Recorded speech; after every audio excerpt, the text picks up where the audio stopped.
Akila, ini jam berapa? Kok baru datang?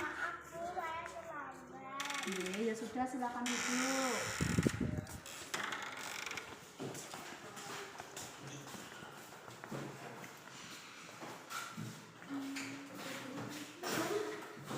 Assalamualaikum, Bu. Waalaikumsalam. Masuk Akila. Silakan duduk. Akila tahu kenapa ibu guru panggil ke sini? Ya, Bu, karena tadi kami masuk sekolah. Tadi Akila berangkat dari rumah jam berapa? Lalu Akila tahu nggak sekolah kita itu masuknya jam berapa? Nah, kira-kira kalau Akila berangkat dari rumah jam 7.30 dan sekolah kita masuk pukul 7.30, apakah Akila sudah datang tepat waktu? Iya, Bu, saya terlambat. Akila, setiap manusia pasti pernah melakukan kesalahan, itu manusiawi. Bu guru dulu waktu sekolah juga pernah terlambat. Namun di sini Bu guru tidak mencari siapa yang salah, tapi di sini mari kita sama-sama mencari solusi supaya Akila tidak datang terlambat lagi.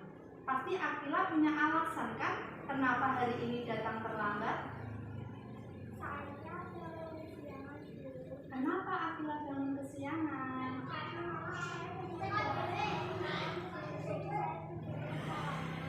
Ya, Akila main HP sampai malam, tidur kemalaman, akhirnya bangun pun kesiangan dan akhirnya terlambat ke sekolah. Kira-kira terlambat sekolah itu sudah sesuai dengan keyakinan kelas belum? Iya, Bu, saya lambat banyak kelas. Kira-kira apa yang akan Akila lakukan supaya tidak terlambat masuk sekolah lagi? Saya tidak akan main HP sampai malam lagi dan tidak keluar dulu supaya tidak bangun kesiangan lagi. Iya, bagus. Ibu doakan semoga Akila jadi anak yang lebih baik lagi dan tidak terlambat masuk sekolah lagi dan menaati keyakinan kelas kita yang sudah kita sepakati bersama. Kalau begitu, Akila silakan duduk kembali ya. Terima kasih, Bu. Iya, jangan diulangi lagi ya. Assalamualaikum warahmatullahi wabarakatuh. Perkenalkan, nama saya Hila. Saya murid kelas 4 SDN 2 Selogender. Perasaan saya setelah melakukan segitiga restitusi bersama guru adalah sangat senang karena saya mendapat solusi dari permasalahan saya. Terima kasih. Wassalamualaikum warahmatullahi wabarakatuh.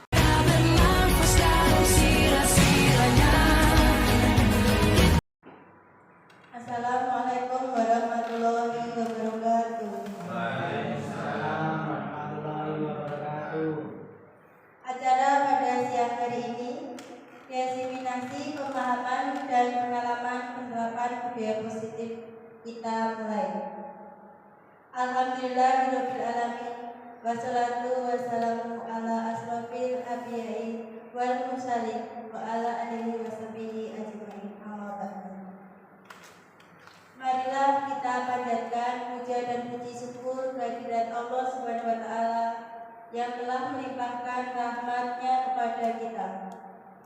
Berkat ridho-Nya kita bisa berkumpul di siang hari ini yang cerah ini dalam keadaan sehat walafiat untuk melaksanakan acara diseminasi. Kemudian tak lupa selawat serta salam senantiasa kita curahkan kepada junjungan Nabi Muhammad SAW yang selalu kita tunggu syafaatnya di yaumul akhir nanti.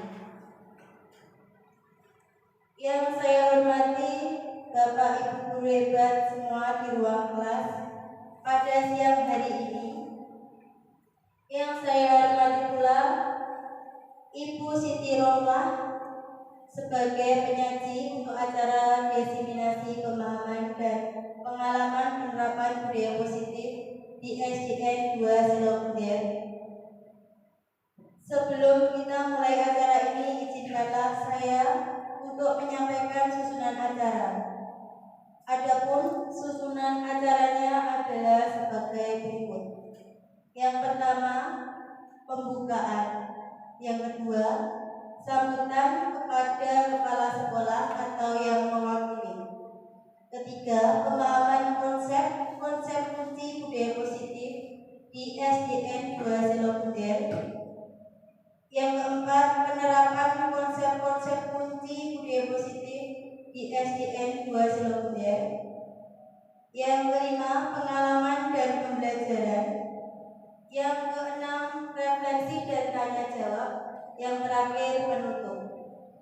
Baik, untuk mengawali acara pada siang hari ini, mari kita buka acara ini dengan bacaan basmalah bersama-sama. Bismillahirrahmanirrahim. Semoga dengan bacaan basmalah tadi dapat memperlancar acara diseminasi pemahaman dan pengalaman penerapan budaya positif di SDN 2 Selogender. Untuk acara selanjutnya, sambutan dari Bapak Kepala Sekolah atau yang mewakili. Kepada Bapak atau Kepala Sekolah yang mewakili waktu dan tempat, kami persilakan.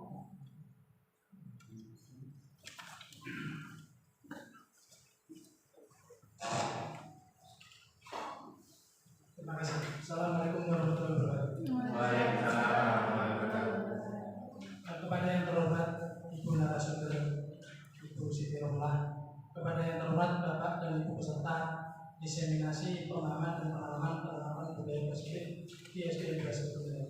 Pertama-tama mari kita panjatkan puja dan puji syukur kehadirat Allah Subhanahu wa taala bahwasanya di hari yang terakhir ini kita masih diberi kesehatan keselamatan untuk mengikuti kegiatan ini.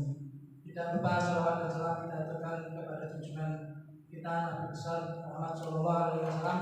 Semoga kita senantiasa mendapatkan syafaatnya di yaumul qiyamah nanti. Bapak Ibu, ada hanya sedikit yang bisa kami sampaikan pada sambutan hari ini. Dalam kegiatan diseminasi pemahaman dan pengalaman penerapan budaya positif di SDN 2 Selogender ini, semoga benar-benar bermanfaat buat bapak-bapak ibu sekalian dan juga buat anak didik khususnya.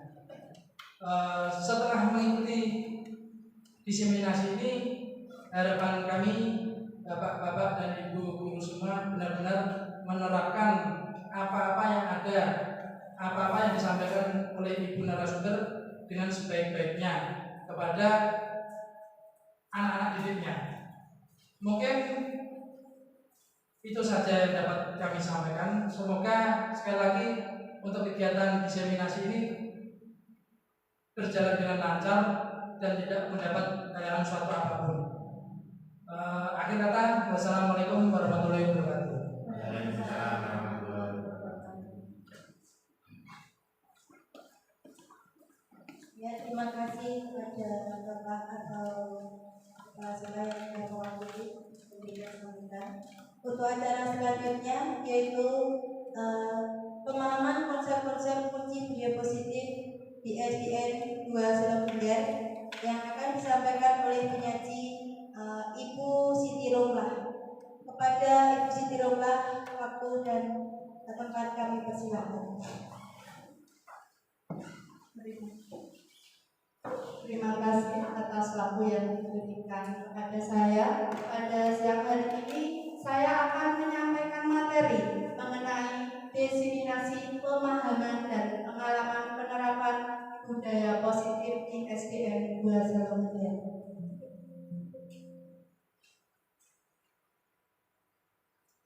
Sebelum acara dimulai, saya akan memperkenalkan diri. Saya Siti Romlah, saya mengajar pendidikan agama Islam di SDN 2 Selogender. Awal mula saya meniti karir, saya mulai mengabdi di SDN 1 Ranugatuung pada tahun 2016 dan alhamdulillah saya mutasi atau pindah ke tempat kerja yang baru di SDN 2 Selogender mulai per 1 Mei 2022. Di Di sini saya merupakan calon guru penggerak angkatan 9 Kabupaten Blora. Bapak Ibu, karena mungkin di siang hari ini Bapak Ibu sudah tidak fokus, sudah lemas. Nah, untuk meningkatkan semangat Bapak Ibu, monggo kita bersama-sama SBK terlebih dahulu. Untuk Bapak Ibu, mohon berdiri semua. Kita menirukan gerakan-gerakan SBK yang sederhana. Ayo, kita mulai gerakannya.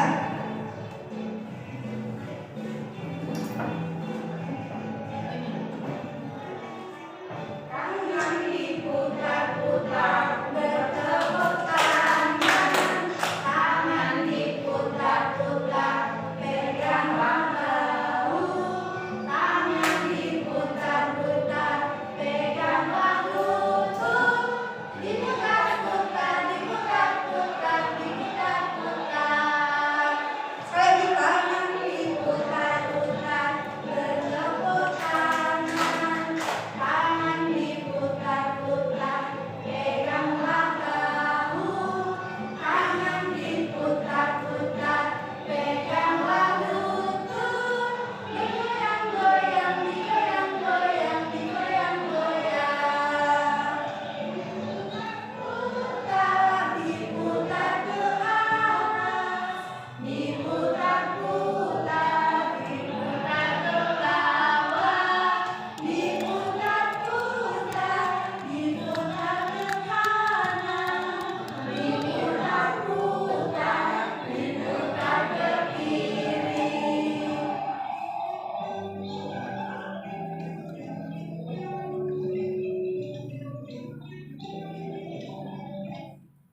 Iya, sudah selesai. Oh, Bapak Ibu, singkat saja.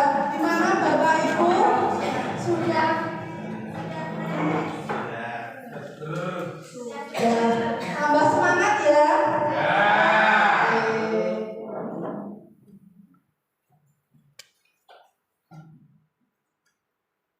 Untuk agenda pada diseminasi hari ini, yang pertama adalah pembukaan, yang kedua pemahaman konsep budaya positif, yang ketiga penerapan, yang keempat pengalaman, dan yang terakhir adalah refleksi.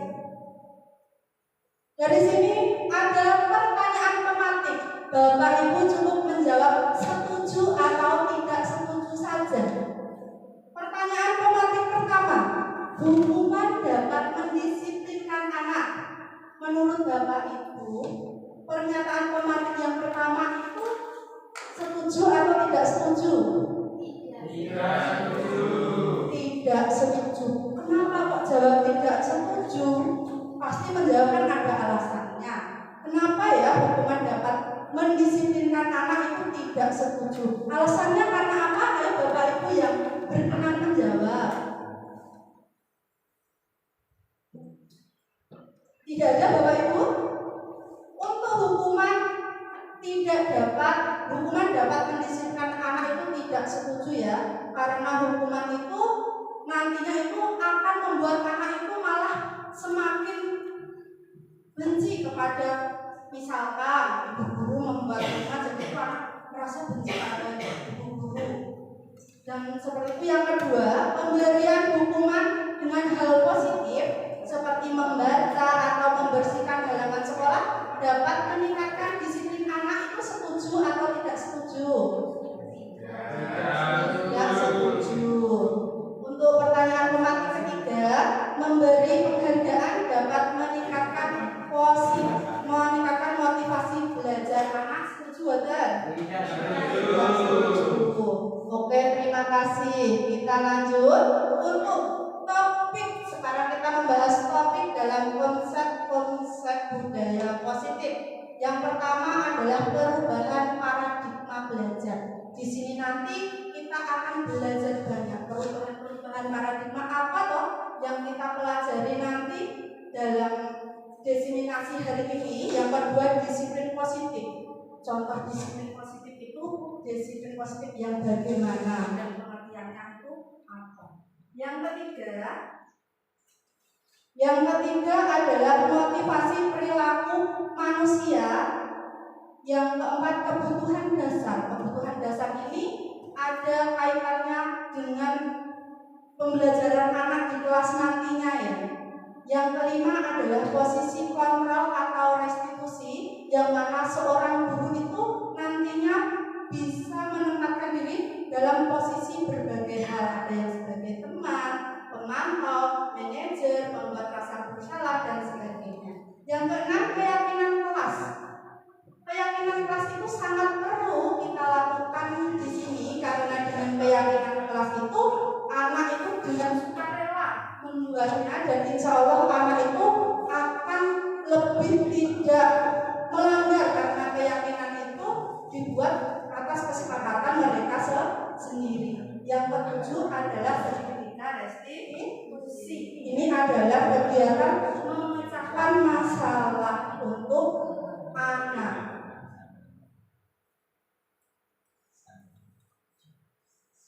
Selanjutnya, perubahan paradigma belajar dengan kegiatan kepalan tangan. Di sini ada sebuah ilustrasi, sobeklah secari kertas. Nah, oke. Di sini saya sudah mensobek secari kertas. Lalu di sini saya tuliskan benda atau sesuatu yang sangat berharga. Menurut saya sesuatu yang sangat berharga ini kotak melambangkan HP. Nah, karena HP itu sangat penting nih sekarang ini ya. Buka HP aja bulannya rata lupa. Yang setelah saya tulis, letakkan di salah satu tangan Bapak Ibu.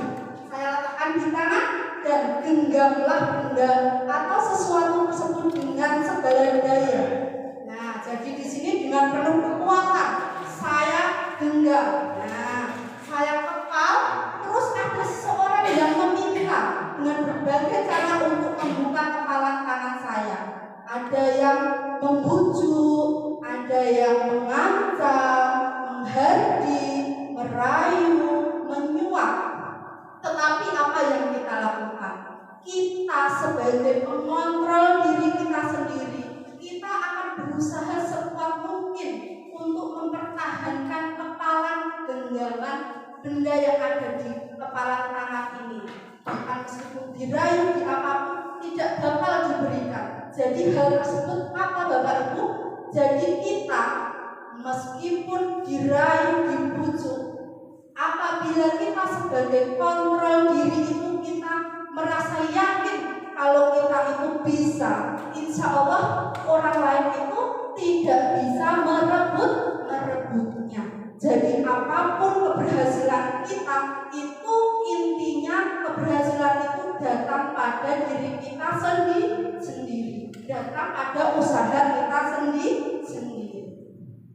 Nah, Bapak Ibu untuk pembahasan yang ini jelas ya?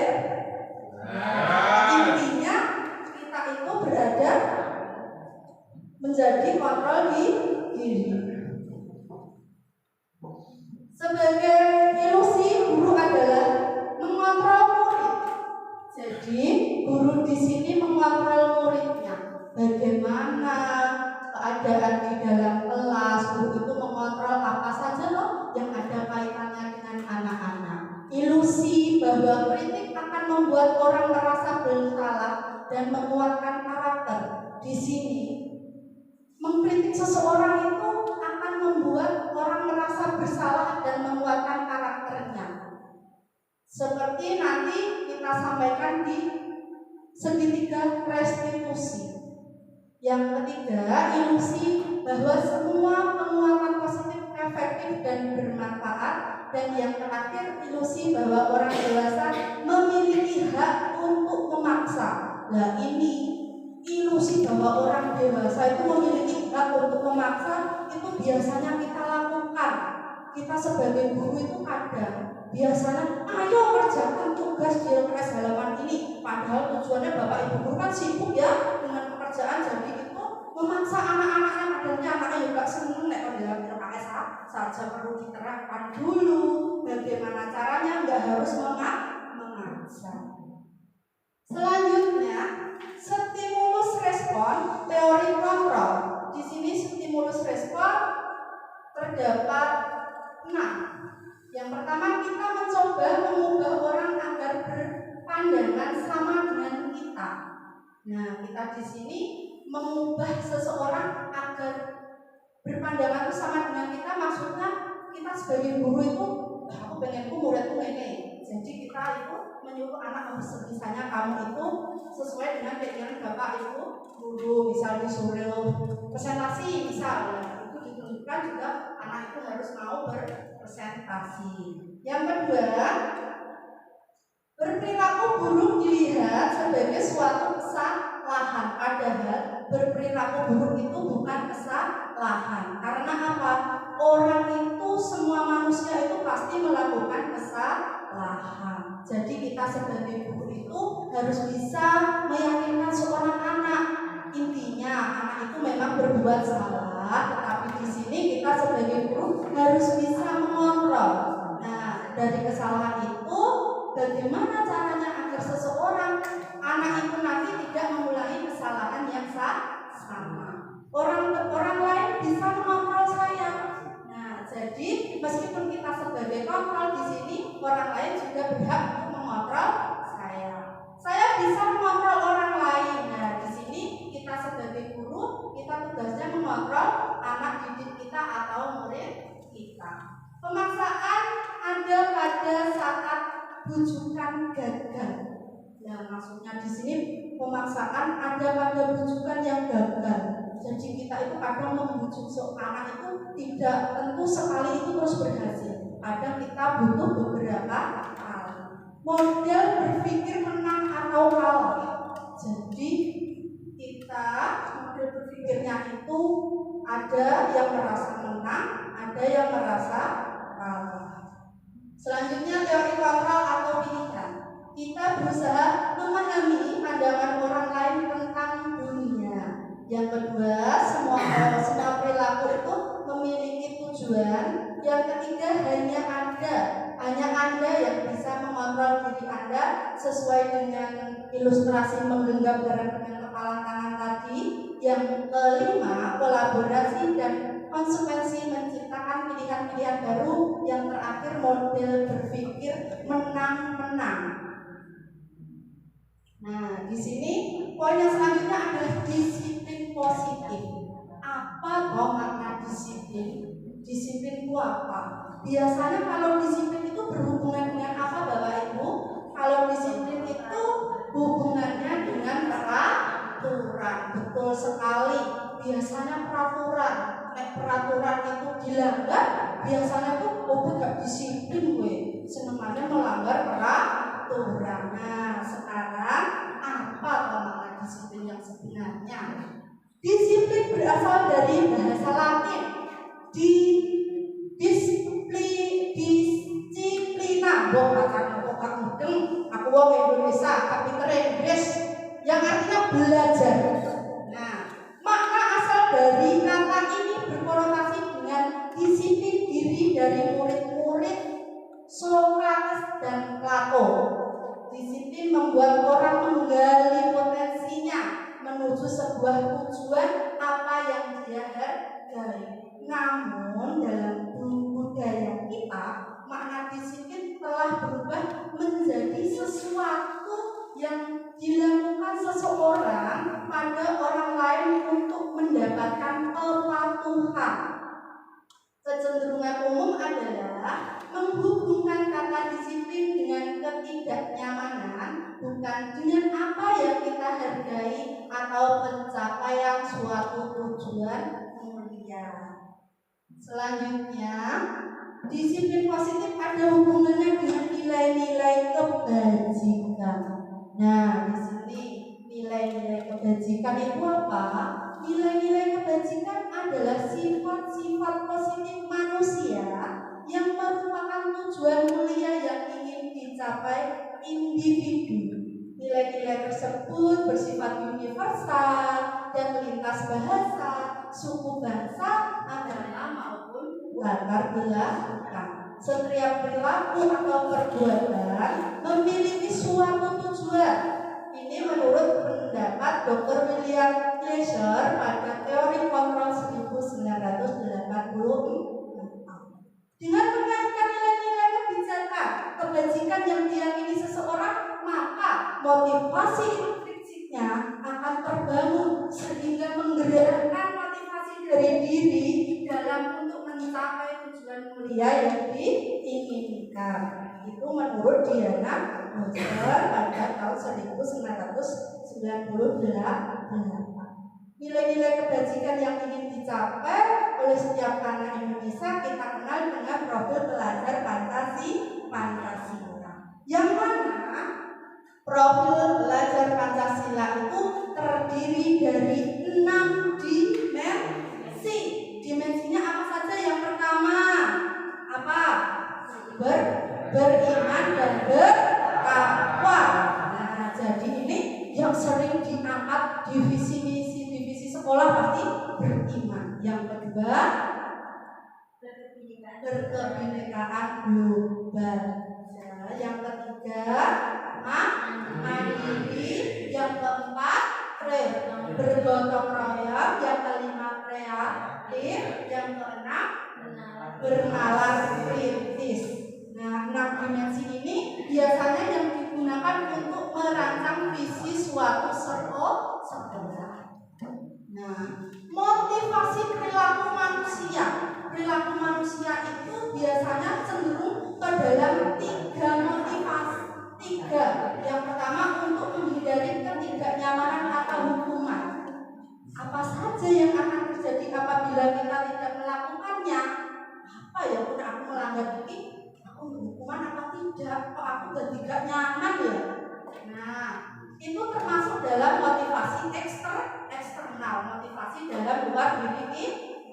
Yang kedua untuk mendapatkan imbalan dari orang lain. Apa yang saya lakukan, saya dapatkan apabila saya melakukannya. Misalnya karena seorang anak itu sering dikasih imbalan atau penghargaan. Jadi anak-anak melakukan suatu tugas tuh, beli hadiah sama Pak Guru kan. Biasanya kalau lomba ya, pengen nek juara siji ning kecamatan tak sawani 100.000. Nah, muridnya kok 100.000 gurune gak entuk. Itu timbul rasa iri. Nah, disitulah sebenarnya itu pemberian hadiah atau imbalan itu tidak boleh. Nah, itu termasuk motivasi eksternal. Yang ketiga, untuk menghargai diri kita sendiri. Jadi, saya akan menjadi orang yang seperti apa ya apabila saya melakukannya. Nah, dengan menerapkan budaya-budaya positif, kita itu berharap akan menjadi orang yang lebih baik. Tentunya kita sebagai seorang guru, kita dapat merubah paradigma, dapat merubah murid kita menjadi orang yang lebih baik, tentunya dalam mengikuti pelajaran ataupun dalam meningkatkan iman dan takwanya. Di sini adalah poin yang paling penting tersebut menurut termasuk motivasi internal. Selanjutnya, motivasi perilaku manusia didukung oleh penghargaan. Sudah saya singgung di depan tadi bahwa penghargaan itu berlaku sama dengan hukuman, dalam arti meminta atau membujuk seseorang melakukan sesuatu untuk memenuhi suatu tujuan tertentu dari orang yang meminta atau membujuk, termasuk dalam dorongan eksternal, dan akan ada faktor ketergantungan. Beberapa dampak dari pemberian penghargaan itu dampaknya ada banyak. Yang pertama, pengaruh jangka panjang. Penghargaan menghukum, penghargaan mengurangi ketepatan, penghargaan tidak efektif. Penghargaan juga dapat merusak hubungan. Ada timbul rasa ini tapi terus hubungannya begitu hadiah terus nggak mau berteman. Penghargaan menurunkan kualitas. Jadi wong sewu anak yang kurang lambat dalam memahami sesuatu itu malah jadi minder, menurunkan kualitas. Aku nanya paling aku juga penghargaan. Terus selanjutnya, penghargaan dapat mematikan kreativitas. Selanjutnya terakhir, penghargaan mengurangi motivasi intrinsik yang ada dalam diri murid tersebut. Selanjutnya next.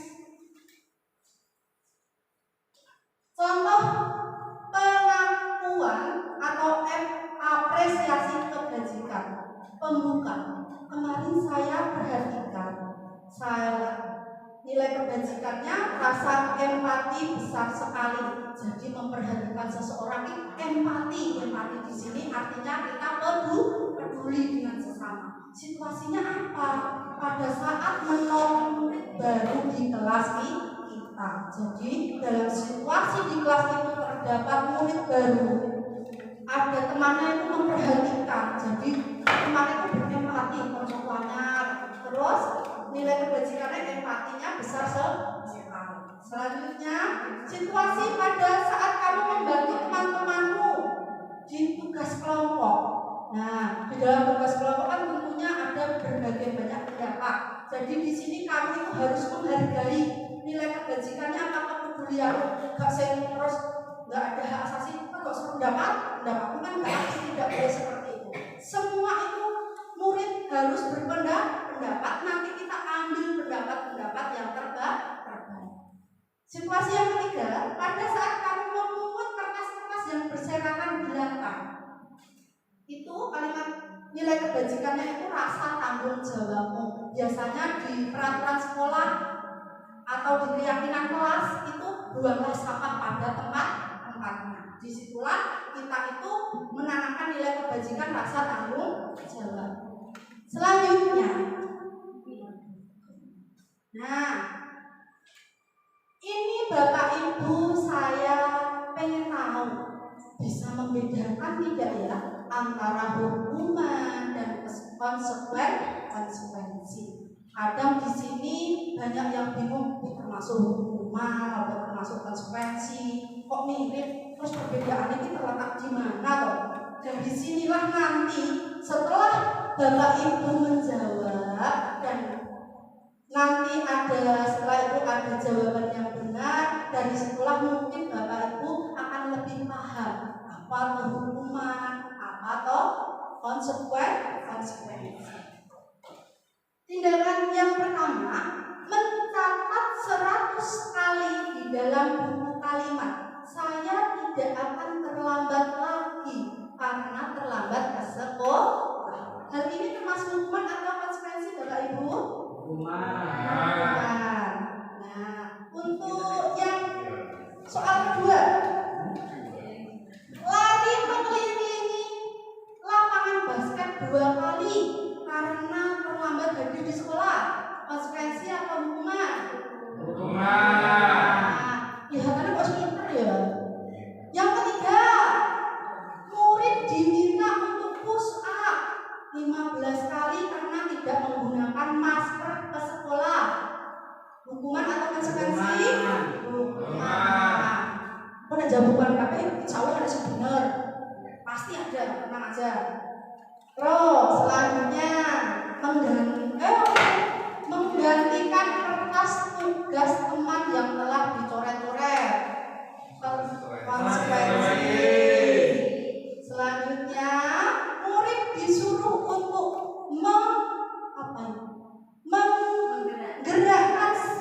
mengenakan sepatu seharian di sekolah karena tidak mengenakan sepatu hitam. Nah, pokoknya kata-kataku itu salah. Murid disuruh untuk tidak mengenakan seharusnya itu Bapak Ibu. Kok perlu sepatu? Sepatu siapa sih bingung? Nah, murid disuruh untuk tidak mengenakan sepatu seharian di sekolah karena tidak mengenakan sepatu hitam. Itu konsekuensi atau hukuman? Apa Bapak Ibu? Konsekuensi. Yang terakhir, lari mengelilingi lapangan basket 2 kali karena terlambat 10 menit untuk pelajaran PJOK. Hukuman atau konsekuensi? Nanti dari sini tolong nilai kejujurannya betul berapa ya Bapak Ibu, nanti saya tanya ya untuk next selanjutnya.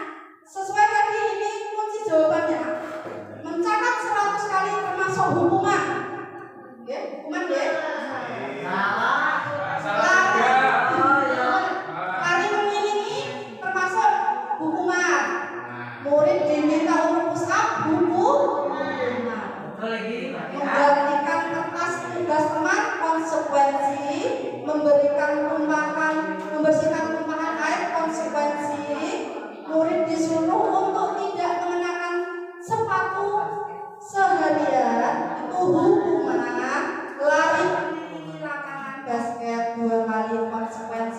Oke Bapak Ibu. Dari urut dari Bu Aminah nggih. Itu Bu Aminah benar berapa? Oh, nggak apa-apa, itu awal yang bagus. Untuk Bapak Haji benar berapa Bapak Haji? 4 Bu. 4, pinter ya. Untuk Pak Haji benar berapa nih Pak Haji? 5. 5. Red, soalnya berapa toh? 7 ya. Untuk Pak? Pak Widodo benar berapa Pak Widodo? Salah 3 Bu. Salah 3 ya. Untuk Bu Rika salah 4. Pak Nana salah 3. Mohon maaf Bu Sinten sih. Bu Wahyu benar berapa Bu Wahyu? 4. Bu Weri salah 2. Untuk Bu Min, monggo yang terakhir Bu Min salah 3. Untuk rata-rata kan sudah ada benarnya semua ya. Jadi sedikit banyak Bapak Ibu sudah bisa membedakan antara hukuman atau konsekuensi. Nah, di sini untuk lebih jelas lagi tentang hukuman, perbedaan hukuman dan konsekuensi, perbedaannya ada di tabel berikut ini ya. Yang pertama, hukuman itu sesuatu yang menyakitkan harus terjadi. Nah, berarti sesuatu yang menyakitkan. Hukuman itu pasti sakit. Nah, konsekuensi itu sesuatu yang harus terjadi, tidak harus menyakitkan. Hukuman membuat anak sakit fisik maupun hati untuk jangka waktu lama. Biasanya pas gede, jadi wong gede, bisa ngiling ambil metode hukum makanya. Terus konsekuensi membuat anak merasa tidak nyaman dalam jangka waktu pendek. Seseorang yang melanggar kesepakatan itu pasti dengan sendirinya, Pak minta maaf ya Pak, saya melanggar kesepakatannya ya Pak. Gak apa-apa ya Pak, saya tidak akan mengulanginya. Tapi jadi anak tersebut itu sudah tidak nyaman karena kesepakatannya, keyakinannya dibuat sendiri, dilanggar sendiri. Anak yang hukuman, anak membenci kedisiplinan. Anak itu benci kedisiplinan. Selanjutnya anak menghargai disiplin. Dalam hukuman itu anak dipaksa. Dalam konsekuensi itu timbul antara stimulasi, rangsangan atau tanggapan. Hukuman mendorong anak menyakiti dirinya sendiri, sedangkan konsekuensi mendorong anak agar mudah menyesuaikan diri. Selanjutnya untuk hukuman konsep diri yang buruk, untuk konsekuensi konsep diri yang baik. Anak belajar menyembunyikan kesalahan, berarti kesalahan umpet-umpetnya tidak roh, tidak dihukum. Kalau konsekuensi, anak belajar untuk mematuhi peraturan. Yang terakhir, hukuman marah, rasa bersalah, dipermalukan, merasa tidak dihargai. Untuk konsekuensi, kehilangan hak, dibuat tidak nyaman, diasingkan untuk sementara atau temporer. Selanjutnya, nah dari sini tadi kita sudah membahas poin yang tadi, perbedaan antara hukuman dan konsekuensi. Sekarang kita masuk ke dalam restitusi. Apa itu restitusi? Restitusi adalah proses menciptakan kondisi bagi murid untuk memperbaiki kesalahan mereka sehingga mereka bisa kembali pada kelompok mereka dengan karakter yang lebih kuat. Restitusi juga merupakan proses kolaboratif mengajarkan murid untuk mencari solusi untuk masalah yang mereka dan membantu murid berpikir tentang orang seperti apa yang mereka ingin menjadi atau tujuan kuliah dan bagaimana mereka harus memperlakukan orang lain menurut Gosden 2004. Nah, sekarang ini adalah hukuman konsekuensi restitusi. Nah, hukuman sesuatu yang menyakiti harus terjadi. Ini yang sudah dibahas tadi semua.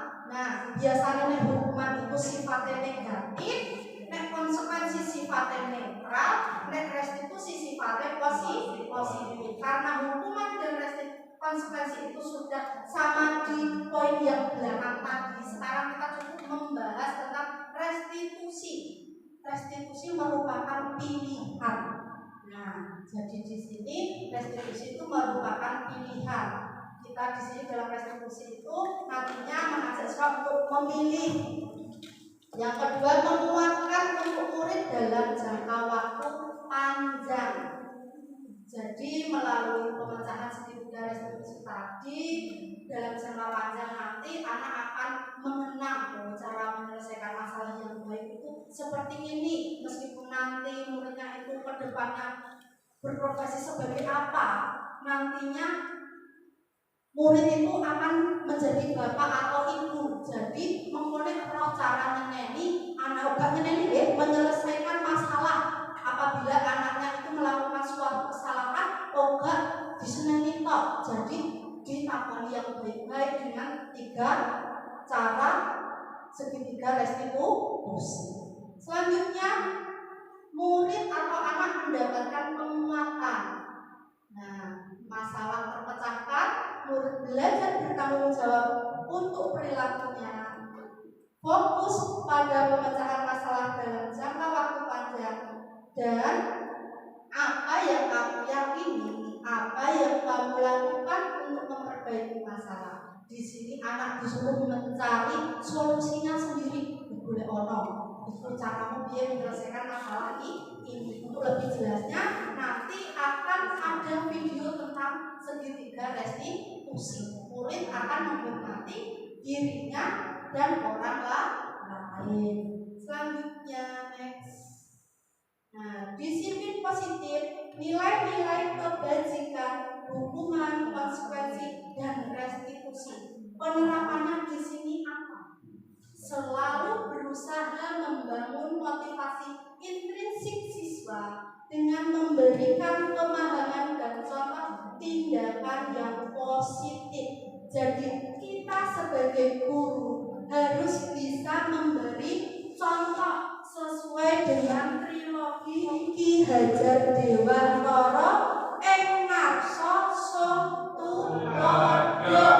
Guru harus bisa memberi contoh. Bagi guru iki kudune nglakoni sing apik-apik ben murid teteru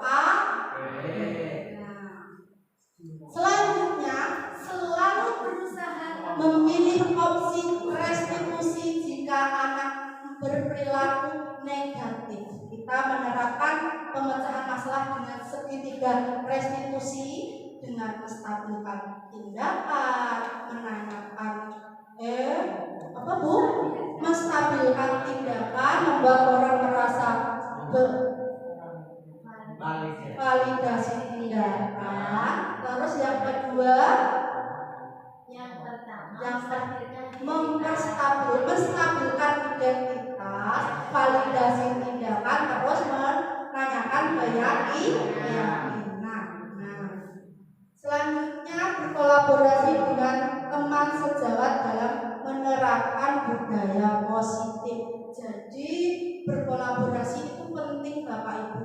Kita itu sebagai manusia itu gak orang yang pinter. Anak pinter boleh lebih pinter. Jadi kita itu harus sering-sering berkolaborasi dengan teman sejawat untuk menerapkan budaya positif di sekolah demi kemajuan sekolah kita. Selanjutnya,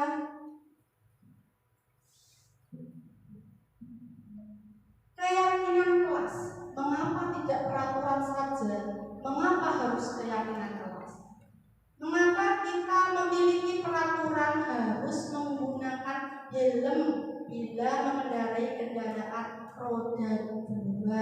Kita biasanya itu memakai helm lebih condong wedi nek ditilang Pak polisi, ya kan? Apa nek tak nganggo helm apa nek polisi. Padahal sebenarnya tujuan dibuatnya peraturan menggunakan helm itu untuk keselamatan. Yang kedua, mengapa kita memiliki peraturan 3M, menggunakan masker, mencuci tangan, dan menjaga jarak 1,5 meter. Nah, peraturan di sini itu yang peraturan 3M itu muncul saat musim pandemi kemarin ya. Kita itu harus tegak-tegak berdoa oleh keturunan.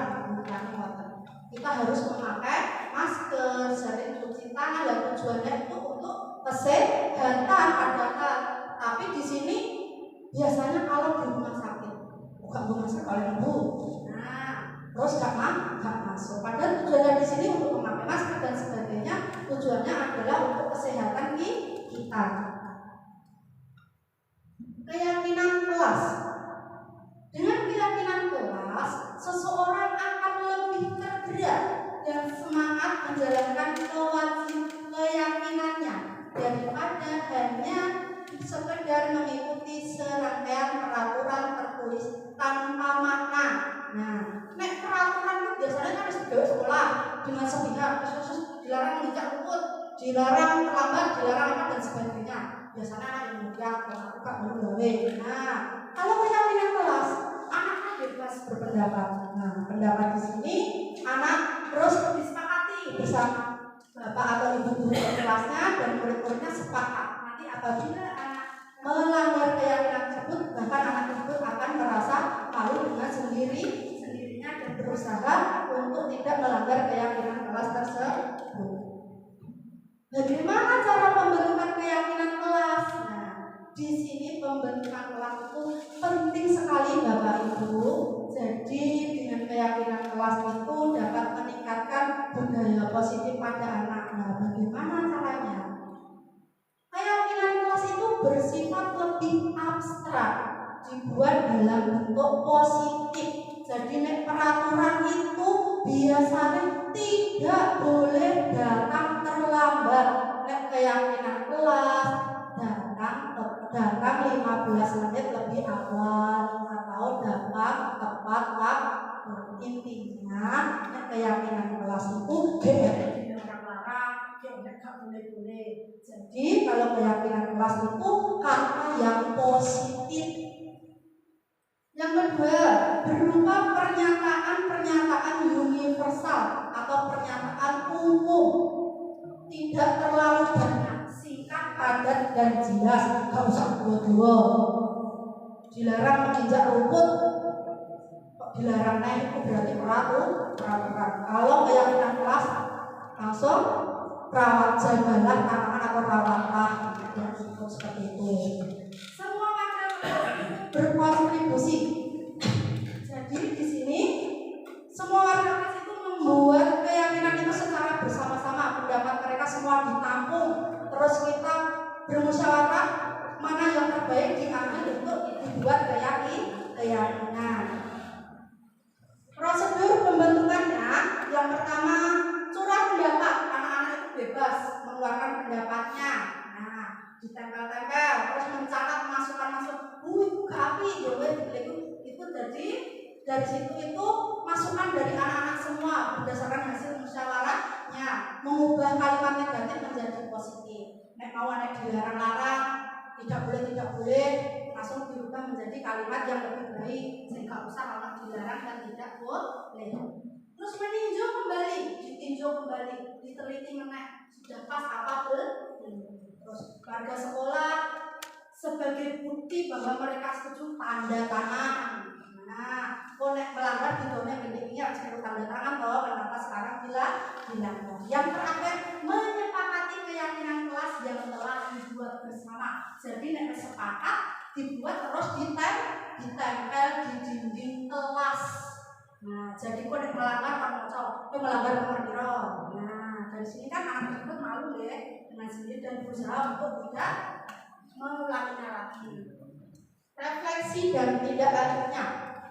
Refleksinya, anak lebih antusias melaksanakan keyakinan kelas.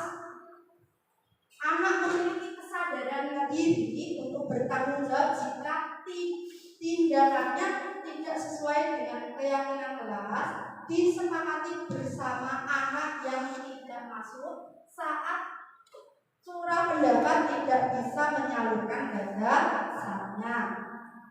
Tindak lanjutnya, mengevaluasi keyakinan kelas secara berkala dan merevisinya jika ada yang tidak sesuai. Jadi bisa berubah setiap saat keyakinan kelas itu. Harus duit bos, harus duit tidak. Bisa dibuat ganti untuk berkala waktu. Menyebarkan angkat melalui formulir untuk mengantisipasi siswa siswa yang tidak masuk sekolah sehingga semua anak bisa menyatakan pendapatnya. Kebutuhan dasar manusia. Nah, di sini ada pertanyaan teman. Ibu Ambar guru wali kelas 2 di SD Hati sedang bingung menghadapi ulah salah satu murid di kelasnya. Doni, beberapa anak di kelas 2A telah datang padanya dan mengeluhkan Doni seringkali meminta bekal makan siang mereka dengan paksa. Jika Anda menghadapi situasi seperti Ibu Ambar, apa yang akan Anda lakukan? Nah, apa yang akan Anda lakukan? Kok diwagumi muridnya? Bu, sering nyuwun bekalku. Nah, dari sini tindakan apa yang Anda lakukan sebagai seorang guru? Nah, untuk Bu Aminah tindakannya seperti apa ya kalau ada anak-anak seperti ini? Misal anak seperti Doni kok suka merebut bekal milik temannya ya? Itu apa yang bisa lakukan? Saya sebagai ibu Ambar, yang pertama saya lakukan, saya akan mengidentifikasi kebutuhan apa yang tidak terpenuhi dari siswa yang bernama Doni tersebut. Ya, bagus sekali Bu Ambar.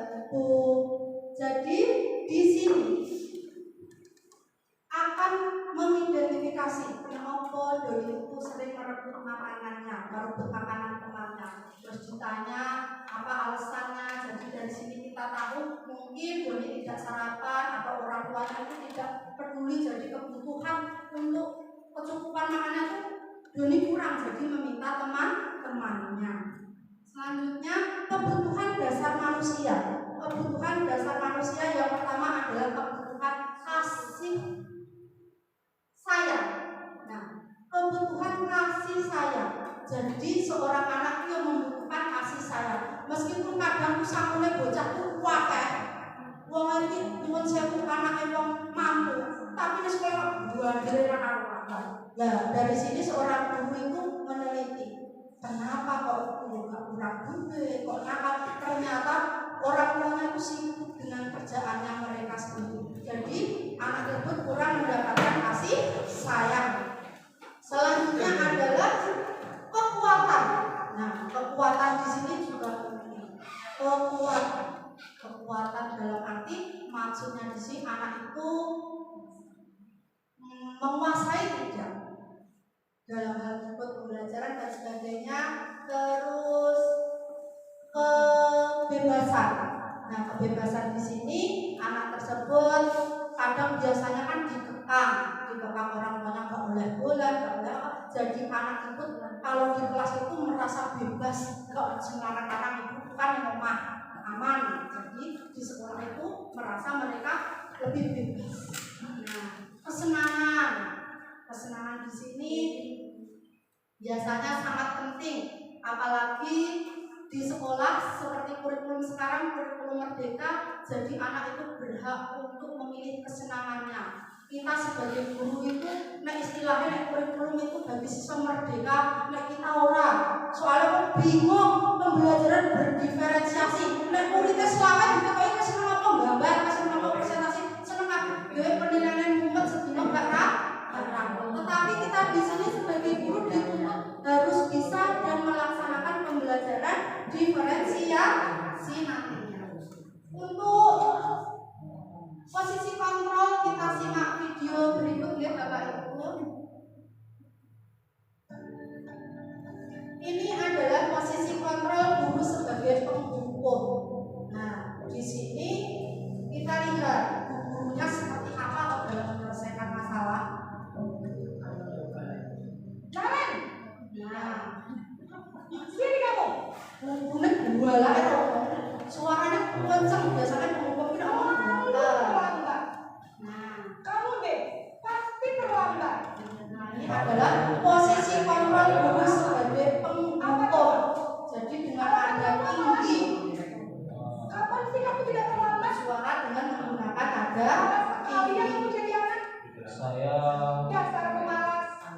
Gak kapok-kapok sih kamu. Sudah berapa kali terlambat?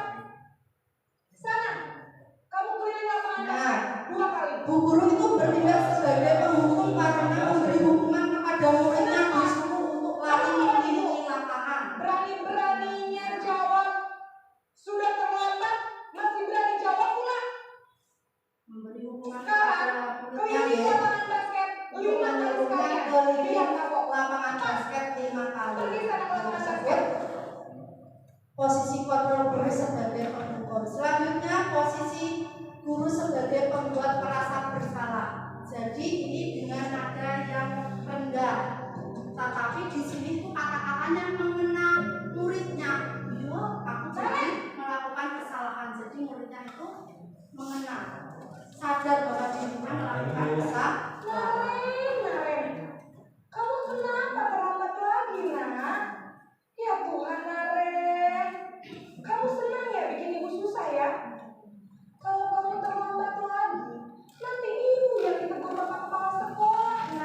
Maaf Bu, maaf. Jadi dalam ilustrasi tersebut ada guru sebagai tadi yang pertama adalah penghibur, yang kedua adalah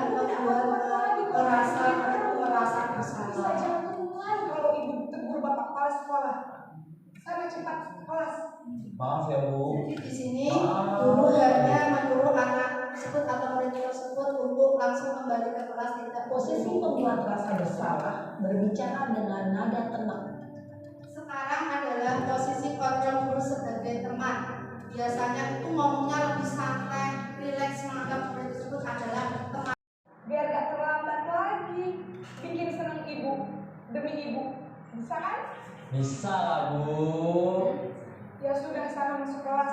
Ibu beresin urusan absen kamu. Kamu ini ada-ada saja.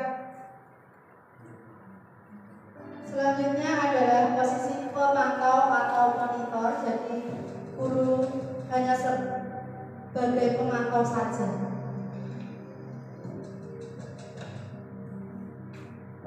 Yang dilakukan ibu ini adalah memanggil muridnya tersebut. Selamat pagi Bu. Naren, apa peraturan sekolah kita tentang jam berapa kita harus masuk sekolah, nak? Kita Dan mengingatkan kembali peraturan-peraturan yang ada di sekolah Iya, agar sekarang sudah jam. siswa tersebut paham kesalahan apa yang dilakukannya. paham Bu. Saya harus tinggal kelas pas jam istirahat selama 20 menit. Iya benar, konsekuensinya demikian. Jadi nanti jam 9.30 pas istirahat, kamu harus tinggal di kelas, kerjakan tugas tambahan untuk ketertinggalan kamu, ya? Baik Bu. Selanjutnya posisi yang terakhir adalah posisi guru sebagai manajer. Posisi ini adalah posisi yang sangat baik sebagai seorang guru karena tugas guru hanya untuk memimpin saja atau sebagai manajer saja. Selamat pagi, Naren. Maaf Bu, saya terlambat. Iya, sekolah masuknya jam 7, sekarang sudah jam 7.20. Jadi sekarang bagaimana ini, Naren? Maaf Bu, saya lupa setel alarm saya semalam. Baiklah, menurut kamu, keyakinan sekolah yang mana yang perlu kamu tingkatkan? Menghargai diri sendiri dan orang lain mungkin ya Bu. Biasanya posisi manajer ini kita terapkan dalam pemecahan masalah segitiga restitusi. Saya meyakininya. Apakah kalian Jadi anak itu ditanya kesalahan seperti apa dan meyakinkan anak untuk hambatan ini? melakukan mencari solusi Saya dalam mencoba masalah tidak yang menyetel dilakukan. alarm saya Bu. Baik, kalau kalian buat nyetel alarm di rumah, ada orang yang kira-kira bisa bantu mengingatkan tidak? Ada Bu, kata saya, Kak Emma. Ada lagi selain Kak Emma? Selain Kak Emma, ada ibu saya. Baik, jadi yang mengingatkan Naren adalah Kak Emma dan ibu kalian. Kira-kira akan mulai setel alarm kapan nih, Naren? Setelah pulang sekolah, akan segera saya lakukan. Baik, jadi Naren akan setel alarm untuk bangun besok pagi dan akan diingatkan oleh kakak dan ibunda Naren ya. Ada lagi yang mungkin perlu dilakukan Naren agar tidak terlambat bangun lagi? Tidak ada Bu. Baik Naren, terima kasih untuk kerjasama kamu. Sekarang kamu perlu kembali ke kelas untuk belajar. Baik Bu, terima kasih.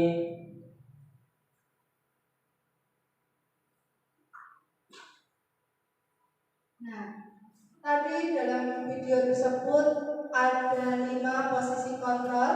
Yang pertama adalah posisi sebagai penghukum, yang kedua membuat merasa bersalah sebagai teman, pemantau, dan manajer. Tetapi di sini posisi kontrol yang terbaik yang harus dimiliki seorang guru adalah posisi seorang manajer, yang mana posisi tersebut penting karena kita itu dalam menyelesaikan masalah itu tidak harus bertindak sebagai penghukum. Jadi anak tersebut dengan sendirinya akan menyadari kesalahan mereka dan bisa mencari solusi dari permasalahan yang mereka lakukan sendiri, seperti dalam tabel tersebut. Identifikasi gagal bisa dikatakan gagal itu apabila guru itu sebagai penghukum dan pembuat merasa bersalah. Di sini itu terdapat menghadiri, menunjuk-nunjuk, menyakiti, menyindir. Jadi menunjuk-nunjuk dengan nada yang keras. Selanjutnya, identifikasi berhasil dan sukses itu dengan teman, posisi guru sebagai teman dan pemantau. Jadi di sini kalimat-kalimat yang diucapkan seorang guru dalam memanggil atau memecahkan masalah itu tidak dengan suara keras, tetapi dengan suara lembut. Tetapi di sini posisi guru sebagai teman atau pemantau itu kurang tepat karena biasanya anak itu ketergantungan dan sering membeda-bedakan antara guru satu dengan guru lainnya. Nah, posisi yang terakhir yang paling bagus yang diterapkan oleh seorang guru adalah posisi seorang manajer. 5. Posisi kontrol. Penerapannya selalu berusaha untuk memahami persoalan terlebih dahulu dan tidak gegabah membunuh anak jika melakukan kesalahan. Jadi kita seorang guru mencari tahu, menganalisa dulu kenapa mereka bisa melakukan kesalahan tersebut. Yang kedua, mencari tahu penyebab dan mencoba menggali kebutuhan dasar yang tidak terpenuhi anak tersebut. Dengan begitu, nantinya kita dapat mencari solusi dari memecahkan masalah dengan tepat. Segitiga restitusi. Nah, di sini kalau di sekolah Bapak Ibu terdapat anak yang melakukan sebuah kesalahan, kita sebagai seorang guru harus menerapkan segitiga restitusi. Nah, segitiga restitusi itu tahapannya apa saja? Yang pertama adalah memvalidasi, menstabilkan identitas. Yang kedua, memvalidasi kebutuhan. Yang terakhir, menanyakan keyakinan. Menstabilkan identitas. Nah, ini apa yang harus dilakukan?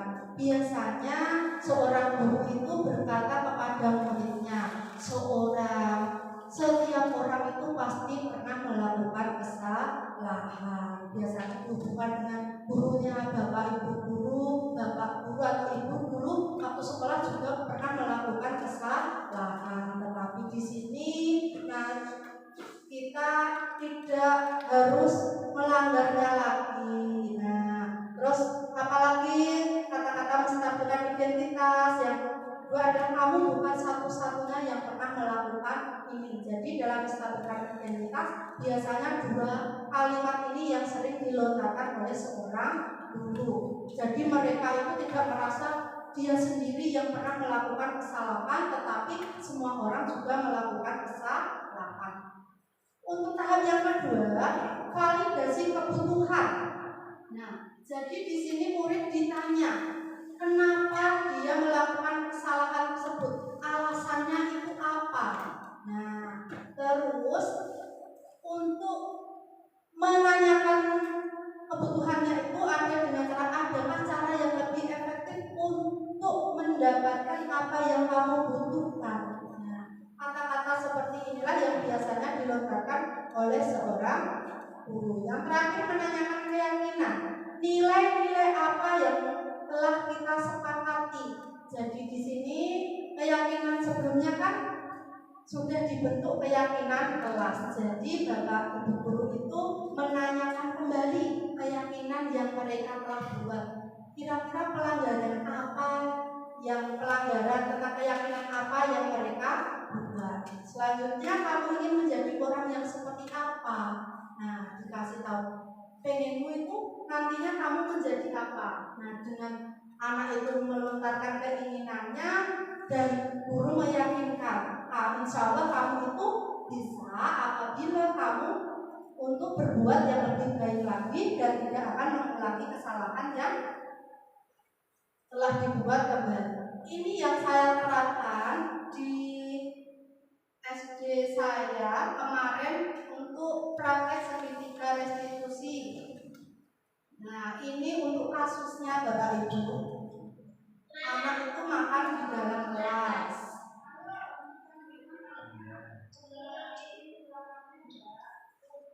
Jadi di dalam kelas anak tersebut itu malah makan dalam pembelajaran.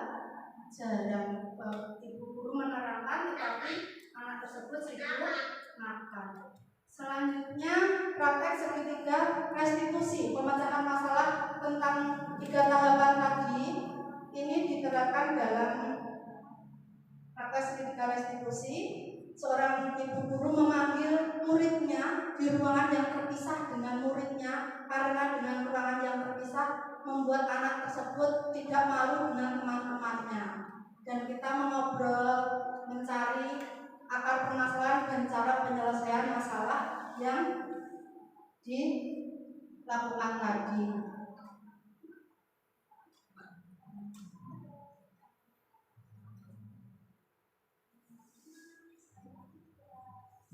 Nah, di sini anak akan memahami pelanggaran keyakinan apa yang mereka lakukan dan anak tersebut akan mencari solusi penyelesaian masalahnya dengan cara seperti apa. Dengan tersebut anak akan berjanji tidak akan mengulanginya lagi. Nah, setelah melakukan praktek sertifikat restitusi, tentunya tahapan yang selanjutnya adalah tanggapan murid. Jadi dengan melakukan sertifikat restitusi tadi, tanggapan murid itu seperti apa? Nah, perasaannya bagaimana? Ini untuk perasaannya, tanggapan murid saya itu, anak-anak biasanya merasa lebih senang karena dalam menyelesaikan masalah itu seorang guru itu tidak harus marah-marah, tetapi guru bersama murid itu bersama-sama mencari cara menyelesaikan masalah dengan baik melalui sertifikat restitusi. Untuk refleksi, nah ini tahap yang terakhir Bapak Ibu. Yang pertama, refleksi yang pertama, hal baru apa yang saya dapatkan melalui kegiatan diseminasi ini? Nah, hal apa yang Anda dapatkan melalui kegiatan diseminasi ini? Yang kedua, perasaan yang muncul selama mengikuti kegiatan diseminasi ini. Yang ketiga, posisi kontrol seperti apakah yang saya lakukan selama menjadi seorang guru. Yang terakhir, saya akan mengambil posisi kontrol sebagai apa setelah melakukan kegiatan diseminasi ini. Monggo Bapak Ibu, ada yang berkenan menjawab, silakan untuk refleksinya. Saya persilakan Bapak Ibu untuk menjawab. Monggo.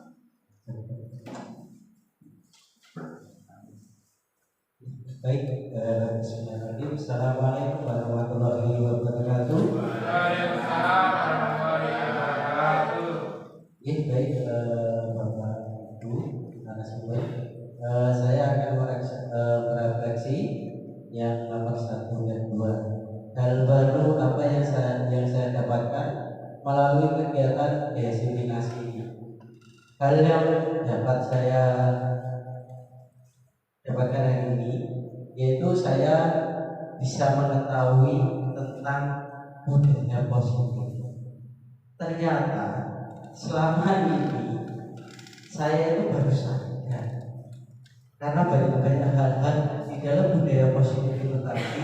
Ada sertifikat restitusi, ada 5 kontrol, ya, posisi kontrol sebagai seorang guru di situ. Saya sadar bahwa selama ini saya dari guru itu ternyata masih banyak sesuatu hal yang di luar 5 kontrol dan sertifikat restitusi. Kemarin saya juga baru sadar ternyata bahwa 5 kontrol tersebut itu belum ada. Tapi setelah saya mengikuti seminar hari ini, ternyata saya bisa tahu. Kemudian nanti hal ini akan saya terapkan di SD kami, di SDN 2 Kemudian yang kedua, perasaan yang muncul selama mengikuti kegiatan diseminasi ini Nah, dari kegiatan ini perasaan saya merasakan senang sekali ya mendapat materi yang sangat luar biasa seperti ini. Kalau tidak mendapat materi seperti ini belum tentu saya tahu posisi kontrol saya itu sebagai apa dan bagaimana cara menyelesaikan kasus-kasus yang ada di kelas kami. Itu dari saya referensinya. Sekian. Terima kasih. Wassalamualaikum warahmatullahi wabarakatuh. Terima kasih Bapak Ajib sudah memberikan jawaban terkait dengan referensi soal nomor 1 dan nomor sampai nomor 4. Jawabannya sangat luar biasa sekali. Untuk Bapak Ibu guru yang lain ada yang mau menanggapi?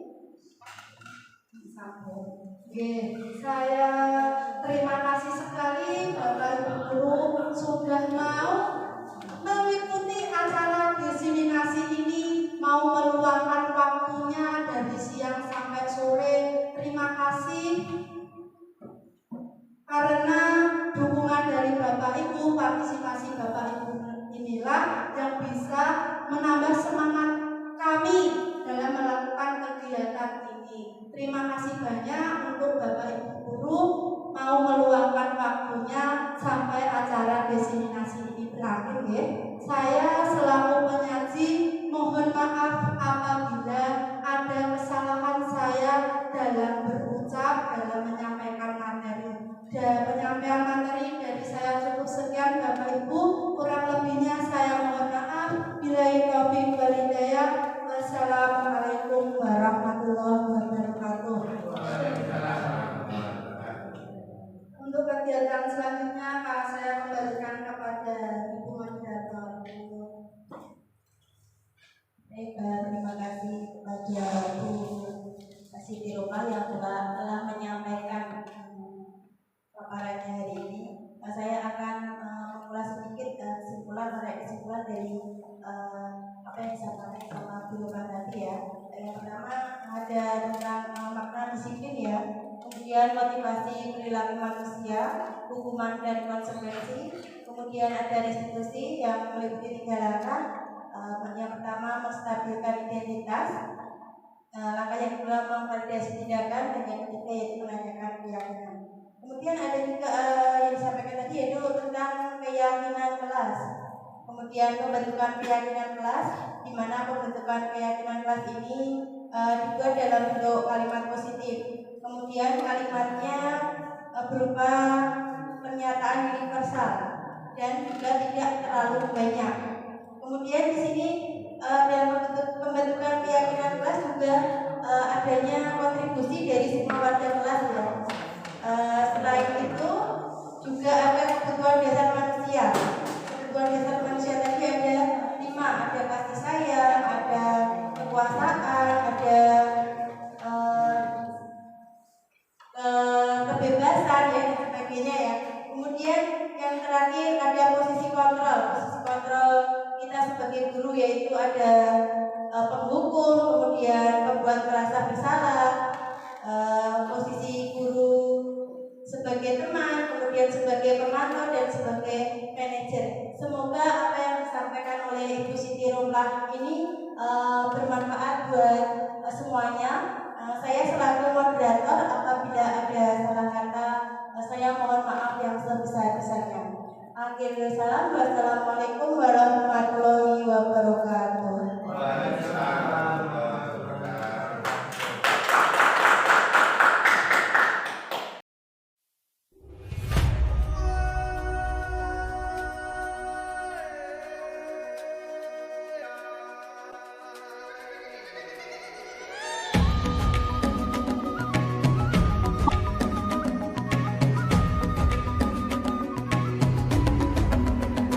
Bangga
Ya